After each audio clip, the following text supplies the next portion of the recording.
Welcome back.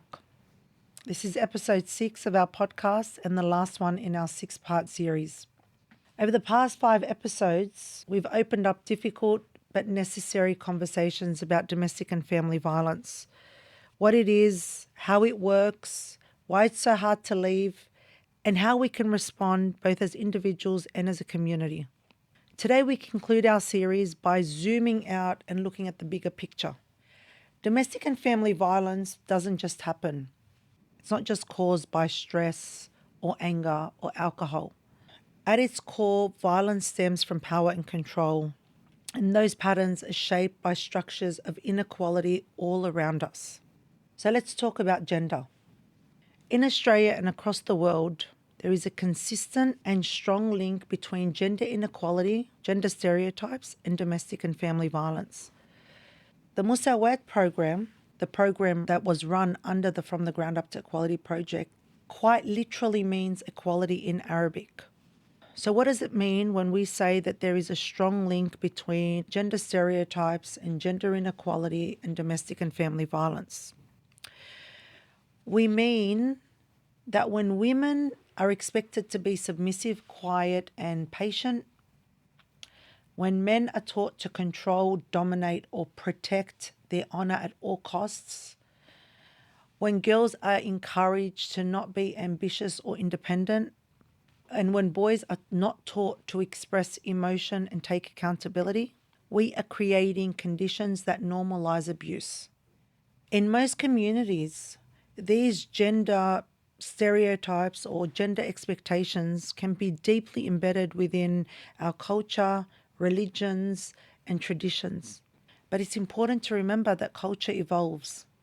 Culture is not an excuse, it's a tool.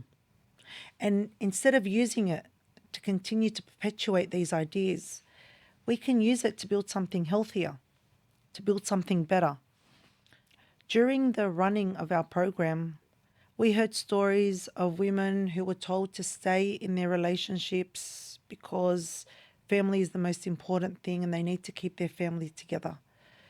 We've also heard stories of women being expected to accept violence as a normal part of a marriage.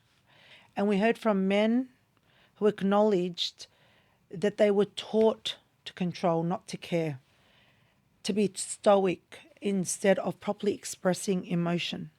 And they were honest about how that inability to express emotion in a healthy way has impacted not just their family and their personal relationships, but their opportunities and relationships outside the home. But we've also seen change. Grandfathers building awareness and being mindful of little actions and being more mindful about the ideas and the habits that they've taught their sons and their grandsons, and then their own endeavours to reteach those beliefs and ideas. We've seen gender champions committing to continuing the conversation around gender inequality and gender stereotypes. We've seen women recognising abuse and developing awareness, building the courage to set healthy boundaries. We've seen men speak up and challenge their own beliefs and their own ideas around the role and responsibilities of women. And this is where we find hope. Because changing gender violence means addressing gender inequality. It means equal pay and opportunities for women.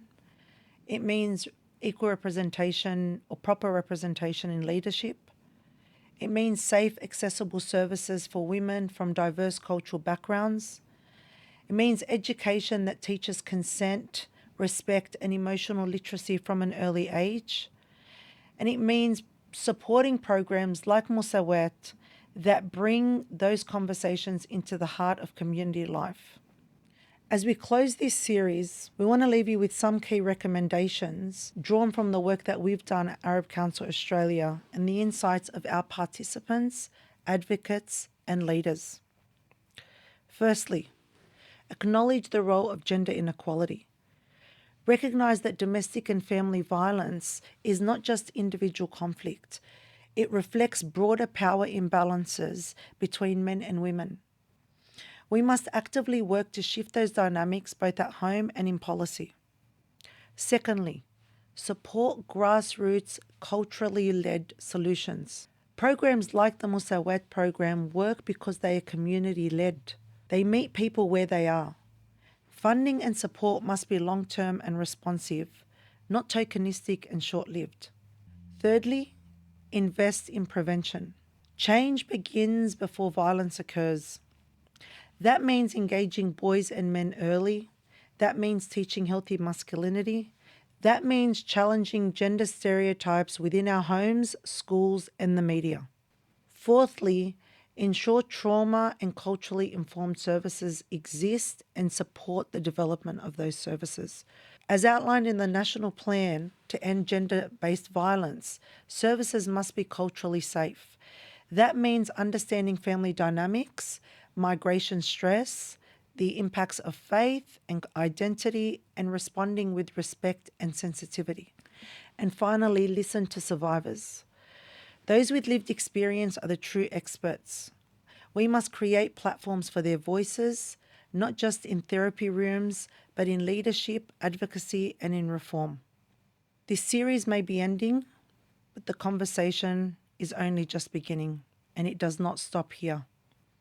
If this podcast has sparked something in you, anger, sadness, hope, inspiration, we invite you to carry that with you. Share it and act on it. Start a conversation with your family, challenge harmful jokes, support your local women's centre, teach your children to lead with empathy, not ego, and never assume that someone else will fix that problem, because you're that someone. If you or someone you know needs support, please contact 1-800-RESPECT or head over to arabcouncil.org.au for further information.